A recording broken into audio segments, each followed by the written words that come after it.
The townspeople of Ashford never questioned why the old brick mansion on the hill glowed with lamplight long after midnight. They told themselves it was simply the work of a man too devoted to his calling.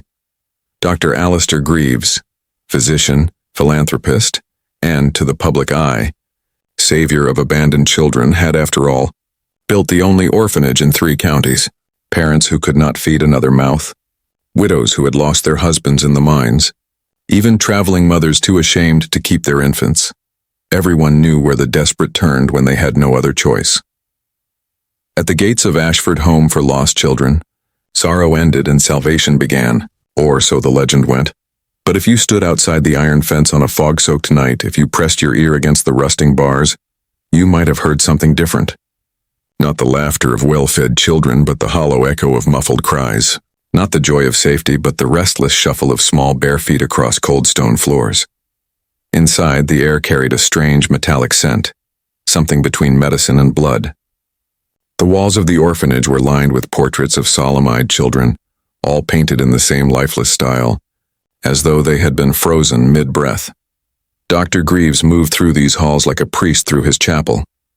Tall, sharp-featured, always dressed in black with a white surgeon's coat folded neatly over his arm, he inspired both reverence and unease. To the public, he was a man of progress, a doctor who believed science could cure not just illness but society itself. He lectured in town halls about reshaping the weak into the strong and turning abandonment into purpose. His words were applauded, printed in newspapers, quoted by ministers in Sunday sermons. But the children under his care knew another Dr. Greaves. They whispered about the midnight calls, when he would send for one of them after the lamps had been extinguished. They knew the path down the narrow stairwell behind the kitchen, the one that led not to a pantry but to a basement that smelled of chalk, alcohol, and something rotten. Some children returned from these visits pale and trembling, refusing to speak of what they had seen. Others were never seen again. The townspeople accepted Dr. Greaves' explanations easily enough. Disease, he would say when a child disappeared. Weak constitution. Poor little thing simply couldn't survive the winter. He even held funerals in the orphanage chapel, though no one ever saw a body. The graves behind the churchyard were marked with small wooden crosses, each one identical, each one nailed by the same careful hand. Still, rumors leaked into Ashford's taverns and church steps. Why did Greaves keep such detailed records locked in his office? Pages filled not with names, but with numbers, weights, measurements. Why did the butcher deliver so many crates of fresh organs and bones late at night? Why were the orphans always so pale, their arms covered with faint bruises that never quite healed? Some dismissed the whispers as jealousy. Others said it was blasphemy to question the only man willing to care for the abandoned. But just a few, began to wonder whether the doctor's orphanage was less a refuge and more a laboratory, and yet none dared confront him. Because for every child who vanished into silence, there were others who seemed transformed. A boy once frail and sickly could suddenly run with unnatural speed. A girl who had stuttered her whole life spoke with eerie clarity, though her eyes no longer seemed her own. The townspeople told themselves it was simply medicine, miracles of modern science. But the children knew better. They knew what lay beneath the orphanage floor, in the shadowed rooms no outsider ever saw. And one night, a boy named Samuel would finally escape, and carry with him a truth too terrible to bury. Samuel was 10 when he realized the orphanage was not a home, but a cage. He had been left at Ashford Home for Lost Children when he was barely 5. His mother, a factory seamstress, had collapsed at her machine and never risen again. He remembered clutching her hand one last time in the freezing charity hospital, her fingers stiff, her eyes open but empty. The next day he was brought to the orphanage. At first, Samuel thought he was lucky. The halls were warm. The food, though tasteless, was regular, and there were other children to play with. But as the years passed, he noticed things the younger ones could not. The older children disappeared.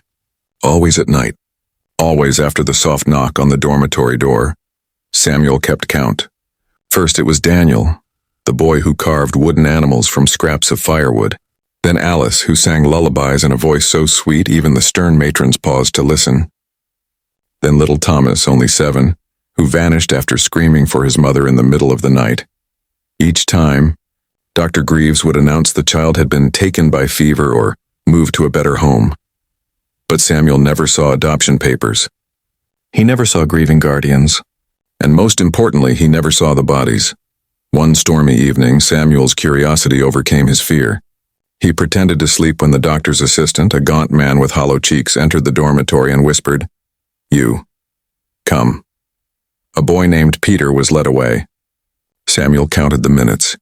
An hour passed, then 2. The door never reopened. The next morning, Peter's bed was empty. That night, Samuel did not sleep. Instead, he slipped from his cot, barefoot on the icy floor, and followed the shadows down the corridor. Past the chapel, past the locked infirmary, until he found the narrow stairwell behind the kitchen, the one whispered about in terrified voices. The steps groaned under his weight. The deeper he descended, the colder the air grew until his breath fogged in front of him. At the bottom, he found a door made of iron, its edges glowing faintly with lamplight from the other side. He pressed his ear to the seam. What he heard froze his blood. A child crying, not in pain, but in confusion. The sound of metal instruments clinking, and Dr. Greaves's voice, calm, deliberate, dictating as though giving a lecture. Subject exhibits accelerated pulse. Pupils dilated. Reaction to compound is promising. Increased dosage by half, the child whimpered. Something clattered to the floor. And then, silence, broken only by the scratching of the doctor's pen. Samuel stumbled back, heart hammering so hard he thought it might give him away. He wanted to run, but his legs refused. He stayed crouched in the darkness until the lamp on the other side of the door flickered out. When he finally crept back to his dormitory, dawn was already breaking. Peter's bed remained empty. A new wooden cross had appeared behind the chapel. From that night onward, Samuel could no longer pretend. The orphanage was not a place of care. It was a machine that took children in, drained them of something unseen, and buried the evidence under neat rows of crosses. But Samuel also realized something else. Dr. Greaves kept records. He wrote everything down. If Samuel could find those records, he could prove the truth. He could show the town what was happening inside these walls, and so began Samuel's secret mission. While the others played, he watched. While they prayed, he listened. He memorized the doctor's routines, the moments when the office was left unguarded, the keys left dangling from the assistant's belt. It was dangerous. One mistake, one wrong move, and he would end up beneath a wooden cross like the others. But Samuel had already made his choice, because he knew something no one else did. The doctor wasn't just experimenting with medicines. He was building something that required children, dozens of them, and Samuel was determined to find out why. The orphanage always looked peaceful at dawn. Golden light streamed through the stained glass windows of the chapel. Sparrows chirped in the eaves, and the smell of porridge drifted from the kitchen. To anyone passing by on the street, it was a place of hope, but Samuel now knew better. He had heard the cries behind the iron door. He had counted the empty beds. And every morning when the children lined up for breakfast, he saw the same question in their hollow eyes. Who will be next? For weeks, Samuel pretended. He played marbles with the younger boys, whispered bedtime stories, and even bowed his head during the endless prayers. But all the while, his mind burned with one goal: find Dr. Greaves's records, because Samuel was sure of one thing. If the doctor wrote everything down, then proof existed. Proof of the disappearances, proof of the experiments, proof that could expose the orphanage's secret. The opportunity came on a Wednesday evening. The matrons were occupied preparing for the bishop's visit, and Dr. Greaves had left hurriedly in his carriage, summoned by some urgent consultation. That left only the assistant, a silent, skeletal figure who rarely strayed from the infirmary. Samuel waited until the dinner bell rang, then slipped away from the dining hall. He moved like a shadow, pressing himself into alcoves whenever footsteps echoed. The corridor leading to the doctor's office was lined with portraits of stern benefactors whose eyes seemed to follow him, judging every step. The office door was locked, of course, but Samuel had been watching for weeks. He knew the assistant always hung the ring of keys on a hook inside the infirmary while cleaning instruments, so Samuel crept into the infirmary. The smell of carbolic acid burned his nose, and glass jars filled with cloudy liquids glowed faintly in the lamplight. On the far wall, the keys dangled like a prize. He stretched, heart racing, and snatched them from their hook. The office lock clicked open with a sound that seemed deafening in the silence. Samuel slipped inside and closed the door behind him. The room smelled of ink, leather, and something metallic. Shelves sagged with medical texts, their spines stamped in gold. Anatomy of the nervous system, principles of experimental medicine, compounds and tinctures. On the desk lay a thick ledger bound in cracked brown leather. The first page bore a single word in spidery script: subjects. Samuel's hands trembled as he turned the pages. Subject 11, female, age 8. Initial dosage resulted in seizures. Ceased after 43 hours. Subject 14, male, age 10. Muscle paralysis achieved. Pupils reactive. Burial arranged at dawn. Subject 19, female, age 7. Blood shows unusual resistance. Promising. Repeat trials required. Names replaced by numbers. Lives reduced to experiments. Samuel's stomach churned, but he forced himself to read on. The entries grew darker. Some mentioned injections. Others spoke of conditioning or nerve stimulation. And then he saw something that made his blood freeze. Subjects that survive preliminary stages exhibit heightened obedience, dulled emotional response, and unusual physical endurance. Potential applications. Military. Military Dr. Greaves wasn't just testing medicines. He was creating something he called obedient soldiers. Children stripped of fear, pain, and memory. Samuel snapped the ledger shut, his breath ragged. A floorboard creaked outside the office. He shoved the book back onto the desk and slipped under the table just as the door opened. The assistant entered, carrying a tray of glass vials. His face was expressionless, eyes sunken like a corpse. He set the vials down, adjusted the lamp, and stood motionless for what felt like hours. Samuel bit his lip until it bled, praying the man wouldn't notice the slightly ajar drawer or the faint imprint of small fingers on the ledger's edge. At last, the assistant left. Samuel crawled out, heart pounding. He wanted to steal the ledger, but he knew it was impossible. Too big, too obvious. Instead, he tore out a single page, folded it tight, and slipped it under his shirt. That night, as the children whispered in the dormitory, Samuel lay awake, clutching the paper. He had proof now. Real proof. But what terrified him most was not the list of the dead. It was the list of the living, the promising subjects still being used, still being changed. And at the bottom of the page, in neat black ink, was a new entry. Subject 32, Samuel. Observed for intelligence and resilience. Scheduled for transfer within the month. Samuel's blood ran cold. He was no longer just an observer. He was next. Samuel did not sleep that night. The single page from the ledger burned against his skin like a brand, each word etched into his mind. Subject 32. Samuel. He lay awake, listening to the rhythm of shallow breaths and occasional sobs that filled the dormitory. The moonlight carved pale shapes across the rows of iron beds where dozens of children lay curled beneath thin blankets. Every shadow seemed alive, every creak of the floorboards a warning that time was running out. Samuel knew one truth.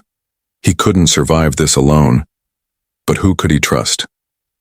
Everyone here was broken in some way. Some children were too young to understand what was happening. Others had been here so long that obedience was all they knew. Still, Samuel's eyes drifted to the corner bed. Lydia. She was 12, a year older than him, with tangled dark hair and eyes that never seemed to blink. She rarely spoke, and when she did, her voice was soft, almost ghostly. But Samuel had noticed things. How she always lingered when others whispered about disappearances, how she never seemed surprised when another bed went empty. She knew more than she let on. That night, when the matrons finally left and the dormitory sank into silence, Samuel made his choice. He slid from his bed and crouched beside hers. "Lydia," he whispered, his throat dry. "Wake up." Her eyes opened instantly as if she had been waiting. "What is it?" she breathed. Samuel hesitated, then pulled the folded page from his shirt and placed it in her hand. Her gaze flicked across the words, and for the first time since he'd known her, Samuel saw fear flash in her face. "You shouldn't have this," she hissed, trying to hand it back. "I had to," Samuel said. "They're killing us, Lydia. They're making something. Soldiers, and I'm next. It says so." She stared at him for a long moment, the silence between them heavy. Then slowly she tucked the paper beneath her mattress. "You're not the only one," she said. Samuel blinked. "What do you mean?" Lydia sat up, her shadow stretching long across the wall. "I've seen the lists. I've heard the doctors talking. Some of the children don't come back because they can't survive the tests. But others, they change. They stop crying. They stop talking. Their eyes go empty like dolls. And then they vanish." Samuel's stomach turned. "Why didn't you tell anyone?" Her laugh was bitter, humorless. "Tell who?" "The matrons. They worship him. The bishop? He funds it. Every adult in this place already knows. That's why the gates are locked. That's why no one ever comes for us." Her voice dropped to a whisper. "This orphanage isn't a refuge. It's a farm." The word cut through Samuel like a knife. A farm. Not for food, but for children. Bred, broken, and harvested. Lydia leaned closer. "But you're right. There's proof, records, files. If we can get them out, maybe someone will believe us." Samuel shook his head. "I couldn't carry the ledger. It was too big. I only got 1 page. "Then we'll take more," Lydia said simply. Samuel stared at her. For weeks he had been drowning in secrets, certain he would be dragged under. And now, for the first time, he felt the faintest flicker of hope. Not because the danger was less, but because he wasn't alone in it. The floorboards creaked suddenly, and both children froze. A pale figure stood at the dormitory door. The assistant. His silhouette was long and thin, his head tilted at an unnatural angle, as if listening. The lantern in his hand swung slowly, casting waves of light across the beds. Samuel's heart hammered as the glow crept closer, threatening to reveal him crouched beside Lydia. Then, just as suddenly, the assistant turned and drifted away, the lantern's light fading down the hall. Samuel exhaled shakily. Lydia grabbed his wrist. Her fingers were ice cold, but her grip was strong. "If we're going to do this," she whispered, "we don't have much time. They'll take you soon. And once you're inside that lab, you won't come out." Her words lingered in the darkness long after she lay back down. Samuel returned to his bed, but sleep never came. Instead, his mind replayed the page, Lydia's warning, and the assistant's ghostly figure. Tomorrow, everything would change. Because now Samuel had an ally. And together, they would risk everything to expose the doctor's secret. The bell rang at dawn, dragging the children from their beds. Samuel moved with the others, spooning thin porridge into his mouth, pretending his hands weren't shaking. Across the dining hall, Lydia's eyes found his, a silent signal. Tonight. All day, Samuel's stomach churned with a mix of fear and anticipation. He noticed things he hadn't before. The way the matrons always carried keys at their belts, the way the assistants disappeared at set intervals, the faint hum of machines that seemed to come from beneath the chapel. The orphanage wasn't just a home. It was a machine, a living trap. That night, when the lights went out and the dormitory fell silent, Samuel waited. His heart raced as Lydia slid silently from her bed. Together they crept toward the far door that led to the cellar stairs. The wooden steps groaned beneath their bare feet, every sound amplified by the silence. The air grew colder as they descended, carrying the faint stench of chemicals and something worse. Rot. At the bottom, a hallway stretched before them, lined with locked doors. The walls were stone, damp and sweating. Faint flickers of lamplight leaked from beneath one of the doors. Lydia tugged Samuel's sleeve and whispered, "That's it." They edged closer, peering through a narrow crack. What they saw made Samuel's blood run cold. The lab was filled with metal tables and jars of cloudy liquid, inside which floated pale, shapeless things like half-formed children. Shelves of instruments gleamed under the lantern glow. Knives, needles, glass vials. Against one wall, iron cages held children who were too weak to stand, their eyes blank, their skin gray. Some whispered nonsense under their breath, rocking back and forth. And in the center of it all, the doctor stood. His white coat was spattered with stains. He leaned over a child strapped to the table, his assistant handing him a long syringe. The doctor's voice was calm, almost soothing, as he whispered, "You will thank me when you are reborn," the child whimpered, then screamed as the needle pierced their skin. Samuel clamped a hand over his mouth, fighting the urge to cry out. Beside him, Lydia's eyes filled with tears, but her jaw was set hard, unblinking. Then Samuel noticed something worse. Against the far wall, a chalkboard was covered in names and numbers. His name was there. Samuel, subject 32. Next to it, written in stark, deliberate chalk, scheduled for trial 3 days. His knees nearly gave out. He was marked. Suddenly, a shadow shifted near the door. The assistant. He was standing just feet away, his face expressionless, his eyes fixed directly on the crack where Samuel and Lydia watched. Samuel's heart stopped. Had he seen them? The assistant tilted his head slowly like a curious bird. Then, without a word, he turned back to the doctor, resuming his work as though nothing had happened. Samuel and Lydia didn't wait. They pulled back from the door and ran, their footsteps echoing up the stairwell. Neither spoke until they were back in their beds, breathless, shaking, the horrors they had seen seared into their minds. Samuel lay awake until dawn, staring at the ceiling, the cages, the jars, the chalkboard, his name. There was no more time to wait. If they didn't act now, he would be next. Samuel couldn't eat the next morning. The watery porridge sat untouched in his bowl. His eyes kept drifting to the matrons, their keys clinking softly at their waists, their faces cold and unreadable. Every sound, every footstep felt like a threat. Across the hall, Lydia slipped him a folded scrap of paper under the table. She had torn it from a hymn book, her writing small and hurried. We can't wait. We have to move before your trial. Meet me by the laundry after lights out. Samuel's hands shook as he read it. 3 days. That was all he had. The hours dragged on. The bell rang for chores, for chapel, for supper. All the while, Samuel replayed the nightmare in his mind. The cages, the jars, the chalkboard. His name scrawled in chalk as if he were nothing more than an entry in the doctor's ledger. That night, when the building fell into silence, Samuel slipped from his bed and padded down the dark hallway. The laundry was tucked behind the kitchens, a small stone room that always smelled of soap and steam. Lydia was already there, her face pale but determined. She spread out a rough sketch. She'd drawn in charcoal an outline of the orphanage. She'd pieced together from overheard conversations and stolen glances at the matrons. Ledgers. This place isn't just an orphanage, she whispered. It's a prison. But I've found a way out. She pointed to the far corner. The laundry chute empties into the back cellar. From there, there's a tunnel that connects to the old chapel grounds. I heard one of the matrons complaining that the bricks keep caving in. Samuel leaned closer.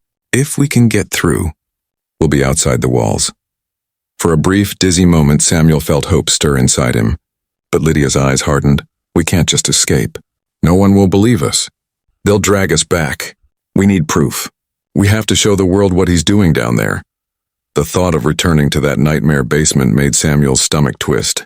But she was right. Without proof, they were just two scared children running into the night. With proof, they might have a chance. Their whispered plans were cut short by the creak of footsteps in the hall. A lantern glow slid across the floor. Samuel's blood froze. Someone was coming. The laundry door rattled. Samuel and Lydia dove behind a pile of damp sheets, holding their breath. The door swung open and the assistant stepped inside. His eyes swept the room slowly, like a predator scenting prey. He lingered for a long moment. Then, without a word, he turned and left. The door shut. Silence returned, but Samuel knew. The assistant had heard them, and now the doctor would know too. The next evening, the orphanage felt different. The matrons moved more quietly than usual, their faces grim, their eyes sharp. Samuel noticed the assistant lingering in the hallways longer than normal, his lantern swinging side to side as if he were hunting shadows. Lydia whispered, "He knows. We don't have much time." When the last bell tolled and the halls fell silent, Samuel and Lydia crept toward the laundry. Their hearts pounded with every step, the old wooden floorboards groaning beneath their bare feet. Inside, they worked quickly. Samuel pushed aside a stack of linens to reveal the narrow laundry chute. Little more than a dark hole lined with iron. The air rising from it was cold and damp. Lydia climbed in first, bracing herself, then slipped down into the blackness with a muffled thud. Samuel followed, the iron edges scraping his arms as he slid into the unknown. They landed in a pitch-black cellar. The smell of mildew and coal hung heavy. Samuel lit the stub of a candle Lydia had hidden in her pocket. Its small flame revealed cracked stone walls, wooden crates, and a bricked-up archway in the corner. "That's it," Lydia whispered, pointing to the crumbling arch, the old tunnel. But before they could move, a sound echoed behind them. Click. the unmistakable scrape of a lock turning. The cellar door had shut. Samuel's candle flickered violently as a voice drifted down the chute. Calm, deliberate, and cold. "You children think you can leave?" It was the doctor. His voice was almost gentle, like a teacher scolding his pupils. "You misunderstand. You are not prisoners here. You are chosen. Do you know how many are unworthy? Do you know how many fail? But you are special. You will help me create a future this world cannot yet imagine." Lydia gripped Samuel's arm, her nails digging into his skin. "Don't listen," she whispered. "Keep moving." They scrambled toward the archway, Samuel shoving at the loose bricks with frantic strength. Each stone groaned as it shifted, tumbling into the dirt with a hollow crash. The tunnel opened, revealing a narrow passage descending into darkness. Behind them, the doctor's voice continued, echoing through the walls. "You will learn soon enough. Every attempt to escape, every act of defiance, is just another step in the experiment." For a moment, Samuel thought he could see something moving in the shadows at the end of the tunnel. Shapes, small, hunched, wrong. Their eyes caught the candlelight. The children froze. Lydia's breath caught in her throat. Those aren't children anymore. The candle sputtered. The air grew colder, and Samuel realized with horror. The experiment had already worked. The tunnel yawned before them like the throat of some great beast. Samuel's candle shook in his hand, the flame painting jagged shadows across damp stone walls. Lydia clung to his arm, whispering prayers under her breath as the distant shuffle of those things echoed closer. They hurried forward, the tunnel floor slick with decades of dripping water. Samuel ran his hand along the wall for balance and felt gouges, deep claw marks carved into the stone, as if desperate hands had once tried to dig their way out. "This isn't just a tunnel," Lydia breathed. "It's a grave." After several yards, the passage widened into a chamber. Rusted cages lined the walls, their iron bars bent from within. Inside, scraps of clothing and brittle bones lay scattered. Samuel recognized a child's shoe, so small it couldn't have belonged to anyone older than 6. Lydia covered her mouth to muffle a scream, and then they heard it, soft, broken voices whispering in the dark. At first it sounded like wind, but as the echoes grew clearer, the words became undeniable. "Help us. Stay with us." The candle flickered wildly, illuminating pale shapes pressed against the bars of the cages. Not alive, but not gone either. Bodies that looked like children, yet their eyes were hollow, their skin stretched thin, their mouths moving in silent pleas. Samuel stumbled back, nearly dropping the candle. "They're experiments. The ones who didn't survive." Lydia shook her head in disbelief. "No. He kept them here." As if in answer, a distant metallic clank echoed through the tunnel, the sound of the iron cellar door opening again. Then footsteps, heavy, deliberate. The doctor's voice rolled through the chamber, steady and assured. "Do you see now? You call this horror. I call it progress. These children, they are not failures. They are the foundation." The pale shapes in the cages began to stir, their skeletal fingers scraping the iron, their voices rising together in a broken, mournful chorus. Samuel realized the truth with a chill that reached his bones. These were the children who had vanished from the orphanage over the years. They hadn't been sent away. They hadn't been adopted. They had been kept. The candle burned lower, wax dripping onto Samuel's hand. Lydia grabbed his wrist, her eyes wide with terror. "We can't stop here. We have to keep going." They turned toward another narrow passage branching from the chamber. As they ran, the voices followed them, desperate, hollow, endless. And in that moment, Samuel understood the true nightmare. The orphanage wasn't a place of safety. It wasn't even a prison. It was a laboratory, and they were running straight into its heart. When Samuel and Lydia thought they had reached the end of the labyrinth, they stumbled upon a narrow brick passage leading to a small locked chamber. The door was iron, its surface scorched as if someone had once tried to burn it shut. Inside, they discovered rows of wooden cabinets, dusty, rotting, but still intact. Each drawer carried a brass plate engraved with a number, not a name. When Samuel forced one open, brittle paper spilled out, medical reports, autopsy sketches, and chilling diagrams of experiments conducted on the children. The handwriting was precise, almost elegant, with neat notes describing each child as if they were specimens rather than human beings. Subject Nundra 42. Male. Age 9. Injected with compound to test muscular endurance. Survived 3 weeks before collapse. Noted organ failure. Subject number 58. Female, age 7. Exposed to prolonged sensory deprivation. Developed irreversible psychosis, terminated. Lydia's hands trembled as she read entry after entry. Every missing child had been catalogued, reduced to lines of medical data. The names of wealthy donors appeared in the margin, suggesting who had financed each round of experiments. At the very bottom drawer, Samuel found a sealed envelope marked with wax. Breaking it open, he uncovered letters exchanged between the orphanage director and officials in nearby cities. They revealed how the institution was not just a local horror, it was part of a network. Children had been transferred, sold, and delivered across state lines, their suffering hidden under the guise of adoption. But the most horrifying discovery lay in a final set of papers. It was a ledger listing payments received for each child. Columns showed names of buyers, some physicians, some businessmen, others anonymous. At the top, in bold ink, was a single phrase, knowledge through sacrifice. Lydia dropped the ledger as if it had burned her hands. This wasn't just one doctor, she whispered. This was an entire system. As they stood frozen in shock, Samuel noticed something even more disturbing. The walls of the chamber weren't just stone. They were reinforced with slabs that had faint, scratch marks etched into them, as though some of the children had been buried alive behind the very bricks that now sealed their stories. The realization was suffocating. The orphanage had been designed not only as a house of control but as a tomb, and Samuel knew, if they stayed here too long, they might become part of the record themselves.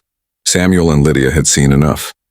With shaking hands, they packed the letters, sketches, and the ledger into a satchel. They knew exposing the truth could cost them everything, but leaving it buried meant condemning those children to eternal silence. As they made their way back through the passage, the sound of footsteps echoed from the hall above. Someone else was in the orphanage. The heavy creak of boots against rotting floorboards grew louder, deliberate, as if whoever it was already knew they were there. The two froze in the shadows, holding their breath. A lantern beam swept across the room, pausing over the open cabinets. Then a voice, cold and measured, cut through the air. Curiosity is a dangerous habit. Some stories were never meant to be uncovered. They could not see the man's face, only the silhouette of his long coat. But in his hand glimmered a key, the same key that had once sealed the iron door to the Chamber of Records. Before Samuel could move, Lydia tugged his arm and whispered, "The ledger. It's all that matters. We have to get out alive." The stranger descended the stairs slowly, methodically, as though enjoying the tension of the hunt. Samuel and Lydia slipped into a side corridor, their hearts pounding. The walls felt tighter here, almost suffocating, until they stumbled upon a bricked-over archway, with a faint draft seeping through. Desperate, Samuel used a rusted crowbar to pry at the mortar. The bricks gave way, revealing a narrow exit into the night. But as they crawled through, Lydia glanced back one last time. In the faint glow of the lantern, she saw rows of small coffins stacked beneath the floorboards, each carved with nothing but a number. Some had deep gouges on the inside of the lids, as though tiny hands had clawed in vain against the wood. Her scream caught in her throat, and she pushed herself into the night air. The orphanage loomed behind them, silent and rotting, yet still guarding its dead.